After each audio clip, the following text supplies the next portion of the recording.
The Real Barenziah Part 3. Now, there is a warning, apparently, that this article contains mature subject material.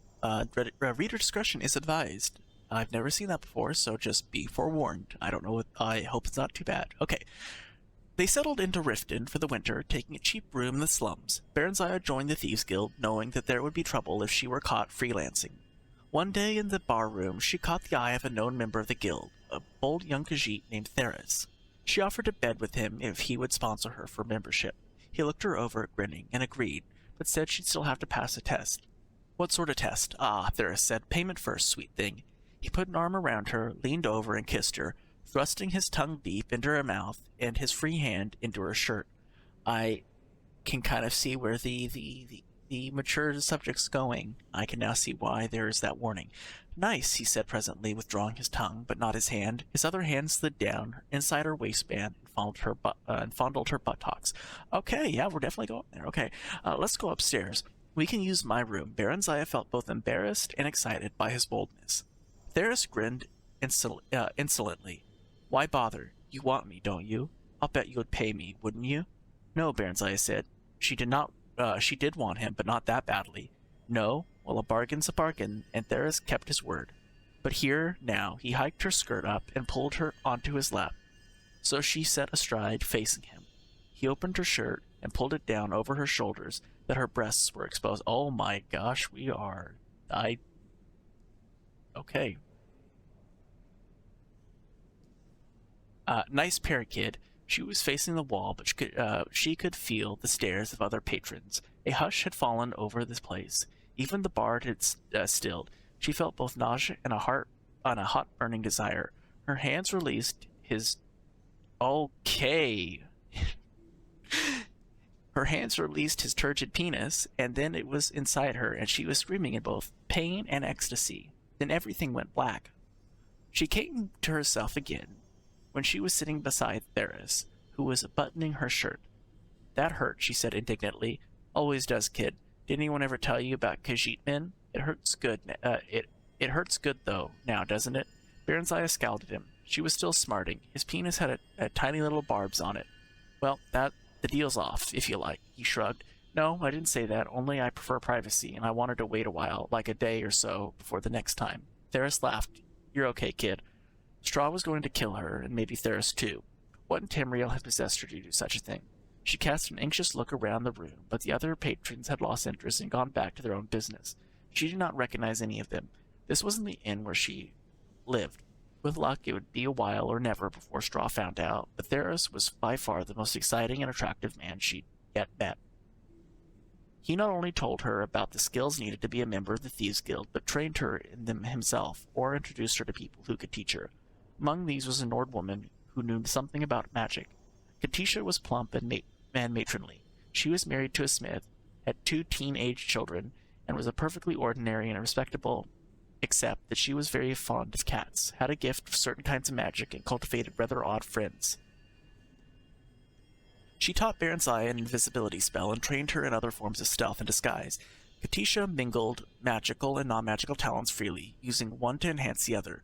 She was not a member of the Thieves Guild, but was fond of Theris in a motherly sort of fashion. Barenziah warmed to her as she had never had to any other woman, and over the next few weeks she told Katisha about herself.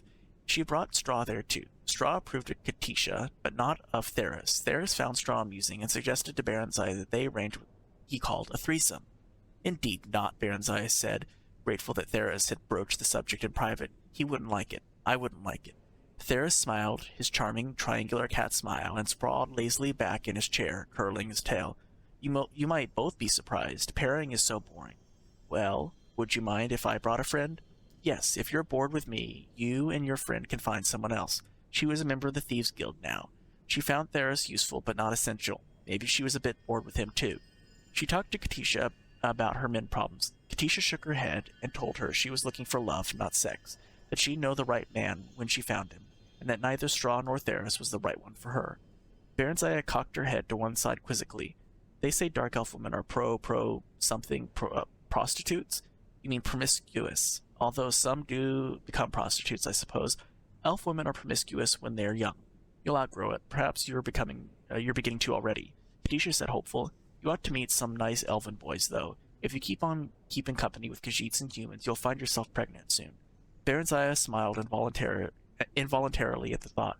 I'd like that, but it would be inconvenient, wouldn't it? Babies are a lot of trouble, and I don't even have a home yet. How old are you? 17? Well, you've a year or two yet before you'll be fertile enough. Unless you're very unlucky. Elves don't have children readily with other elves even after that, so you'll be all right if you stick with them. Straw wants to buy a farm and marry me. Is that what you want? No, not yet. I mean, maybe someday, if I can't be a queen. I think Straw will be a very old man before someday comes, Barry.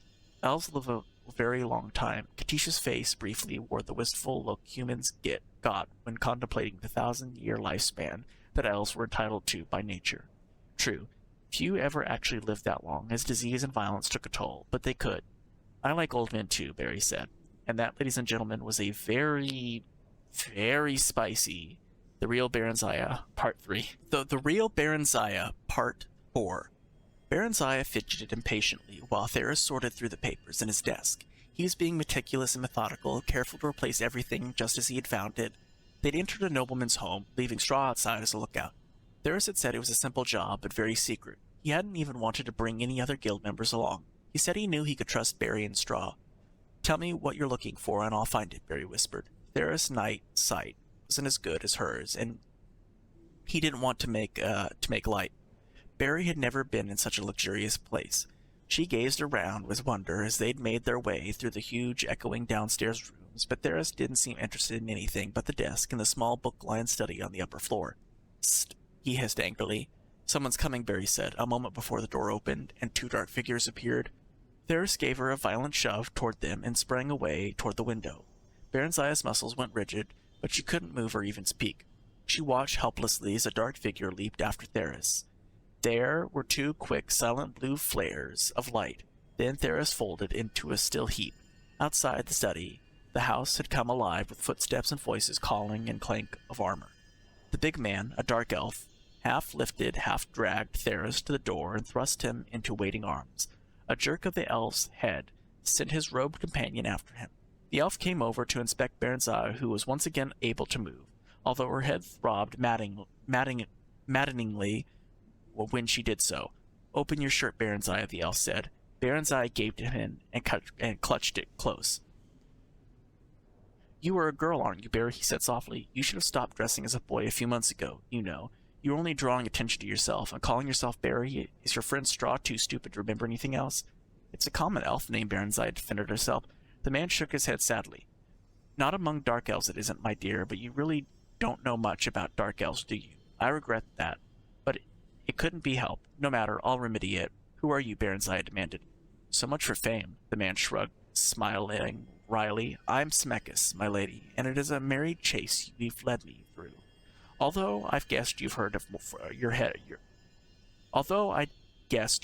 for Morrowind, you had a bit of luck. A body was found in Whiterun that was thought to be Straw's, so we stopped looking for the pair. That was careless of me. Yet I'd not have the thought you'd have stayed together this long. Where is he? Is he all right? Oh, he's fine for now. In custody, of course. You care for him, then? He stared at her with curiosity. He stared at her with curiosity out of red eyes that were so strange to her, except in her own seldom-seen image. He's my friend, Barenziah said. The words came in a tone that sounded dull and hopeless in her own ears. Semekis, a general in the Imperial Army, said to have the friendship and the ear of Tiber Septim himself. Aye, you seem to have several unsuitable friends, if you'll forgive me my saying so, my lady. As they talked, the bustle and flurry in the house had died away, although she could hear people, presumably the residents, whispering together not far off. The tall elf seated himself on a corner of the desk. He seemed quite relaxed and prepared to stay a while. What's going to happen to me, then?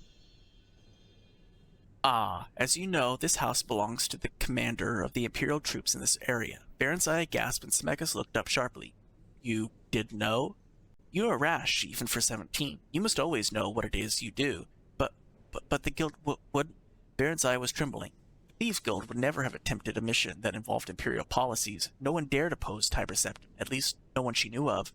I dare say it's unlikely that Theris had guild approval for this job, I wonder. Smekis examined the desk carefully. Pulling out its drawers, he selected one placed its contents on the desktop, and removed the false bottom. There was a folded sheet of paper inside. It seemed to be a map of some sort. Barenziah edged closer to see it. Zemeckis held it away from her laughing. Rash indeed. He glanced it over and then folded and replaced it. You advised me to seek knowledge. So I did. Suddenly he seemed to be in a high good humor. We must be going, my dear lady. He shepherded her to the door, down the stairs, and out the night air. No one was about. Barenziah's eyes darted to the shadows. She wondered if she could outrun him, or elude him somehow. You're not thinking of attempting to escape, are you? Don't you want to hear what my plans for you are first? He sounded a bit hurt. Yes. Perhaps you'd rather hear about your friends first. No. He looked pleased. It was the answer he wanted, but it was also the truth. While Barenziah was concerned for her friends, especially Straw, she was far more concerned for herself. You will take your rightful place as Queen of Mournhold. Her heart leapt. It was really true, then. Zemeckis explained that this had been his and Typer Septim's plans for her all along. That Mournhold, which had been under military rule for the dozen years since she had left, was to be returned gradually to civilian government, under imperial guidance, of course, and as a part of the imperial province of Morrowind. But why was I sent to Darkmoor? For safekeeping? Why did you run away? Barenziah shrugged. I saw no reason to stay. I should have been told. You would have been by now. I had, in fact, sent for you to be removed to the Imperial City to spend some time as part of the Emperor's household. As for your destiny, it should have been obvious to you. Typer Septim does not keep those things he has no use for, and what else could you be that is of use to him? I know nothing of him or you. Then know this, Typer Septim rewards friends and foe alike, according to their deserts. Barenziah chewed on that for a few moments. Straw had deserved well of me, and it has never done anyone any harm. He's not a member of the Thieves Guild. He came along to protect me. He earns our keep by running errands, and Zemeckis waved her to silence. I know all about Straw, he said, and about Theris. So, what would you... Straw wants a little farm. If I'm to be rich, then I would give that to him. Very well, he shall have it. And Theris? He betrayed me, Barenziah said in a low voice. Theris should have told her the risk the job entailed. Further, he'd pushed her right into the foe's arms in an attempt to save himself. Yes, and? Well, he should be made to suffer for it, shouldn't he? That seems reasonable. What form should the suffering take? Barenziah balled her hands into fists. She'd like to beat and claw at the Khajiit herself. But that didn't seem very queenly. A whipping. Would 20 stripes be too many, do you think? I don't know what to do. I don't want to do him any permanent injury. I shall arrange it.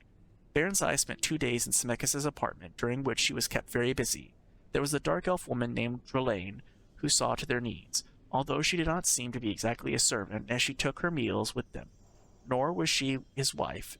Drelaine seemed amused when Barenziah asked her about that. She simply said that she was in Zemeckis' employ and did whatever he asked of her. With Drelaine's assistance, several fine gowns and pairs of shoes were ordered for her, plus a riding habit and boots, along with other small necessities. Barenziah was given a room to herself. Zemeckis was out a great deal. She saw him at most meals, but he said little about himself or what he had been doing. Although he had been cordial and polite, was quite willing to converse on most subjects, and seemed interested in anything she had to say. Drelaine was much the same. Barenziah found them pleasant enough, but hard to get to know, as Katisha would have put it. She felt an odd disappointment. These were the first dark elves with whom she'd associate closely.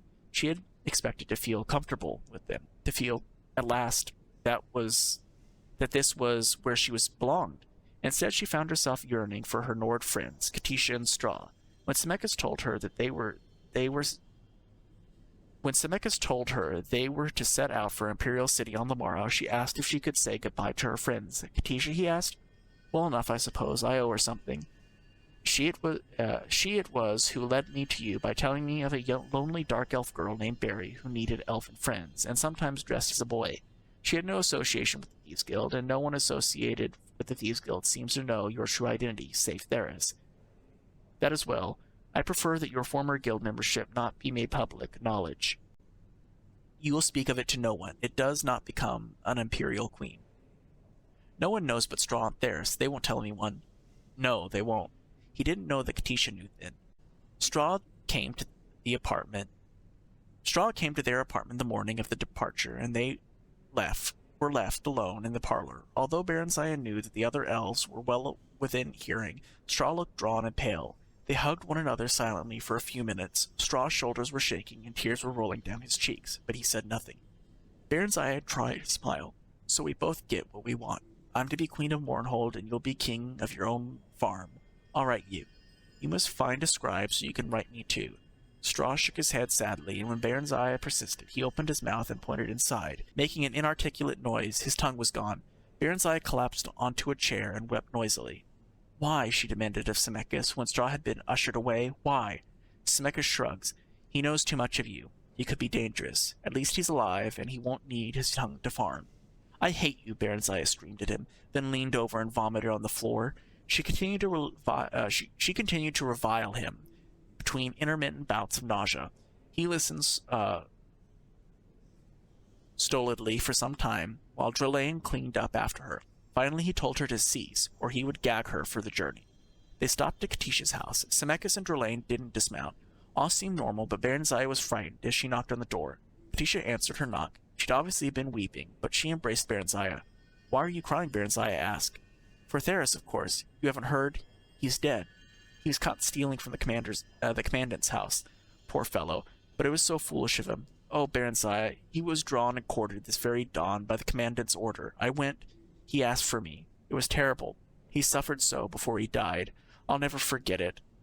I looked for you and Straw, but no one knew where you'd got to. That's Semekis you're with, isn't it?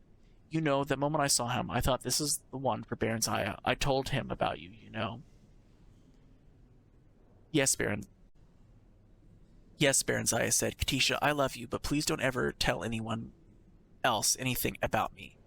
Ever. Swear you won't, especially not Semekis, and look after poor Straw for me. Katisha promised, puzzled but willing. Barry, it wasn't somehow because of me that Theris was caught. I never said anything about Theris to Semekis. Barenziah assured her that it wasn't, that an informer had told of the Imperial Guard of Theris' plan, which was probably a lie, but Katisha Bradley needed some kind of comfort. Oh, I'm glad of that. If I can be glad of anything, just know. I'd hate to think, but how could I have known? And Semekis is a very handsome, don't you think? And charming? I don't know, Barenziah said. I haven't really thought about it. There hasn't been time. She explained about being Queen of Mournhold and going to live in the Imperial City for a while first. He was looking for me. I don't think he thinks of me as a woman at all. He said I didn't look like a boy, though. She added in the face of Katasha's incredulity. She knew that Barenziah evaluated every male she saw in terms of sexual desirability. I suppose it's the shock of finding out that I really am a queen, she added, and Katisha's agreement that this must be something of shock, although, one, there was no likelihood of her experiencing firsthand. Their party left Riften by the Great South Gate. Once through, Semekis tapped her on the shoulder and pointed back to the gate. I thought you might want to say goodbye to Theris, too, he said. Barenziah stared briefly, but steadily at the head impaled on the spike above the gate. The birds were at it, but the face was still recognizable. I think he will not hear me, she said. Let's be on our way, shall we? Semekis was clearly disappointed by her lack of reaction. You heard of this from Katisha. Of course. She had attended the execution. Barenziah said casually. If you didn't know already, he'd find out soon enough. She was sure of that. Did she know Theris belonged to the guild? Everyone knew that. It's only lower-ranking members like me who are supposed to keep their membership secret. The ranking officers are well known. But you know all that, don't you? She smiled archly at him. So, you told her who you were and whence you'd come, but not about the guild? The guild's membership was not my secret to tell. The other was. There's a difference. Besides, Katisha is a very honest person. Had I told her, it would have lessened me in her eyes.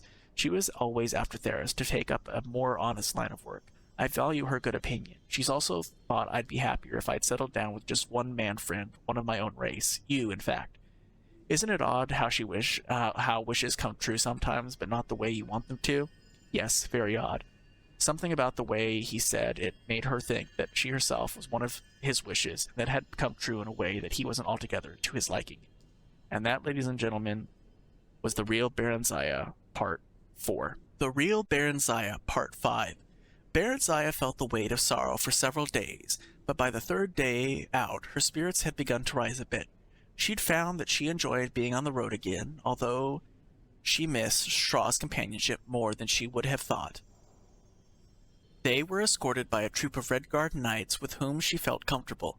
Although these were much more disciplined than the guards of the merchant caravans, they were cordial but respectful towards her despite her attempts to flirt with the men.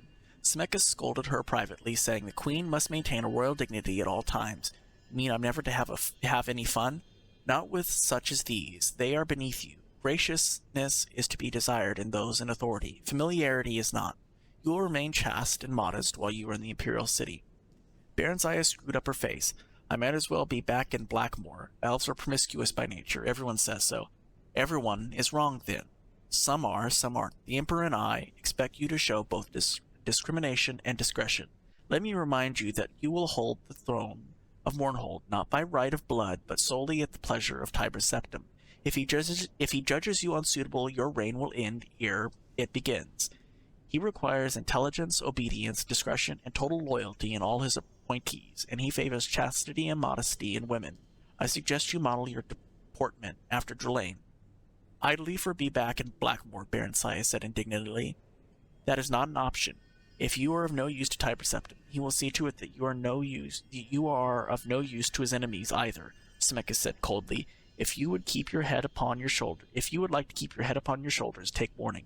Let me add, the power offers pleasure others than those of carnality and low company. He spoke of art, literature, drama, music, and grand balls. Barenziah listened with the interest spurned by his threats, but after asked if she might continue her study of spellcasting while in the imperial city. Semekis seemed pleased and promised to arrange it. Pleased with this, she then said that she noted that 3 of their knights were women, and asked if she might train a little in combat with them, just for the sake of exercise.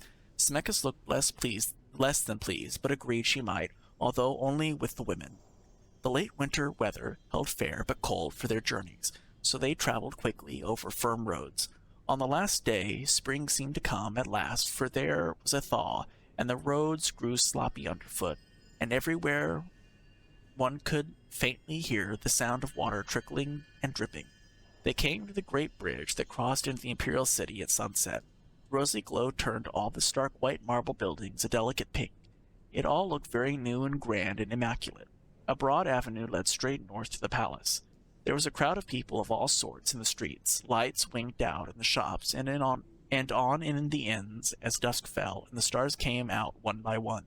Even the side streets were broad and brilliantly lit.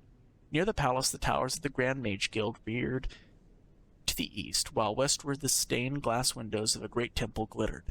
Semekis had an apartment in a great house 2 blocks from the palace. Past the Temple of the One, he said, and they passed it, an ancient Nordic cult which Tiber Septim had revived. He said that Barenziah would be expected to become a member should she prove acceptable to the Emperor. Semekis' apartment was very grand, although little to Barenziah's liking. The walls and furnishings were stark white, relieved only by touches of bright gold, the floors of gleaming black marble. Barenziah's eyes ached for color and shadow. In the morning, Semekis and Drelane escorted her to the imperial palace. Barenziah noted that everyone they met greeted Semekis with a deferential respect, which in some cases bordered on obsequiousness. He took it quite for granted. She and Semekis were ushered directly into the imperial presence. Morning sun flooded the small room, though a large window with tiny panes washing over the breakfast table, and a single man who sat there, dark against the light. He leapt to his feet as they entered, and hurried toward them. Ah, Semekis, my friend, I welcome thy return most gladly. His hands touched Semekis' shoulders briefly, fondly. Interrupting the deep bow the elf had begun, Barenziah curtsied as Tiber Septim turned to her. Barenziah, my naughty little runaway, how do you do? Here, let me have a look at you. Why, Semekis, she's charming, absolutely charming. Why have you hidden her from us for all these years? Is the light too much? Shall I draw the hangings? Yes, of course.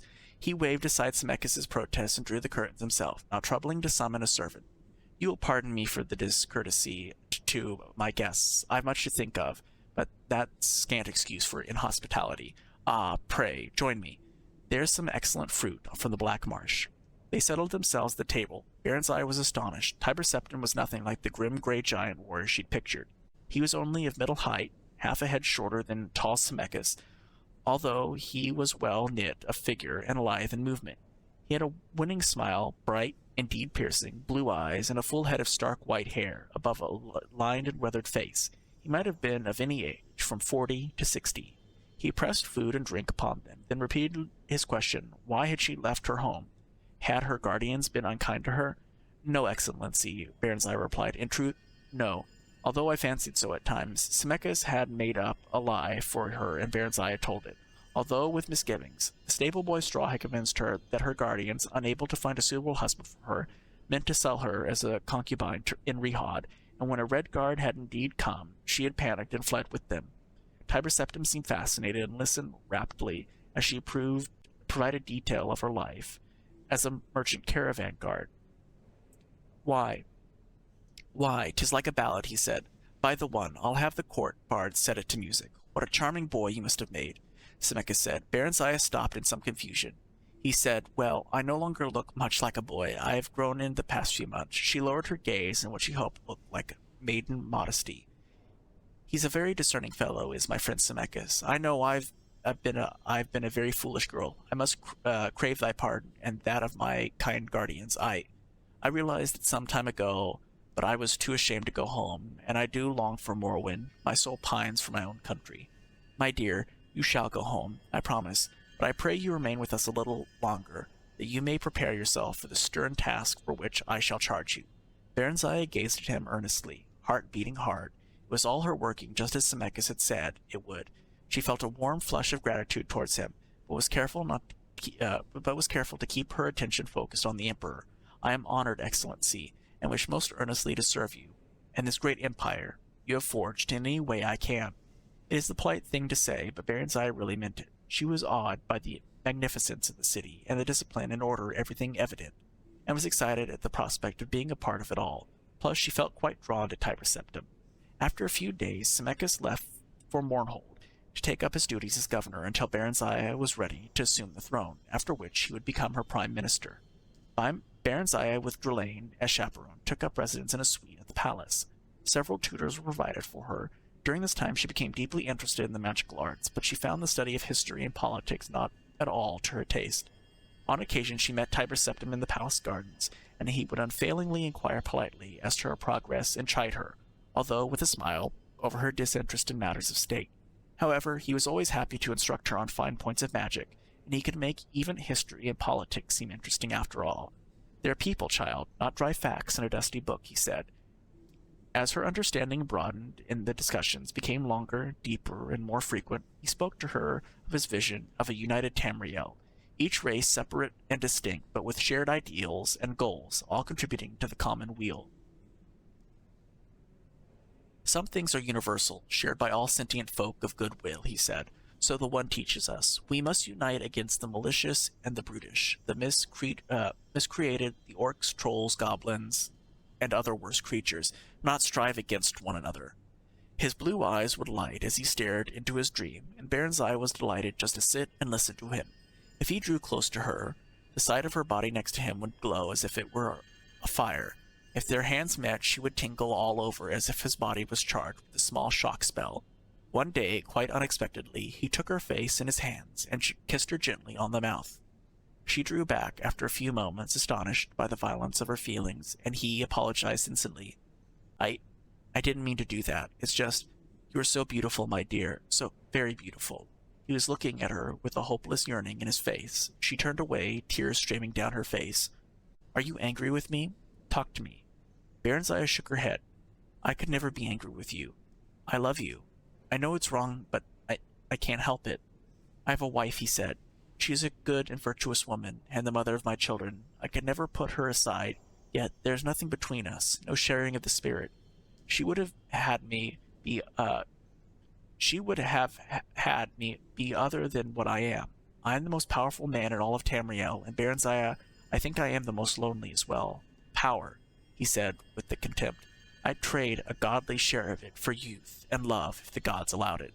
But you were strong and vigorous and vital and more than any man I've ever known. He shook his head.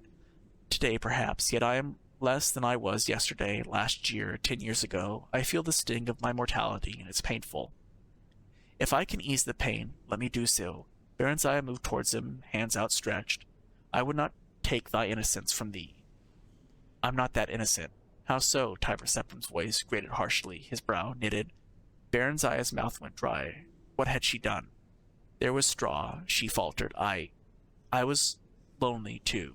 Am lonely. And not so strong as you. She cast her eyes down in embarrassment. I'm not worthy. No, not so, Barenziah. It cannot last for long. You have a duty in Mournhold. I must tend my empire. Shall we share what we may and pray the one forgive us of our frailty? Tiber Septim held out his arms, and wordlessly Barenziah stepped into his embrace. And that, ladies and gentlemen, was the Real Barenziah Part 5. That is also the end of today's bonus episode, so thank you guys so much for watching, and I will see you in the next one. Goodbye.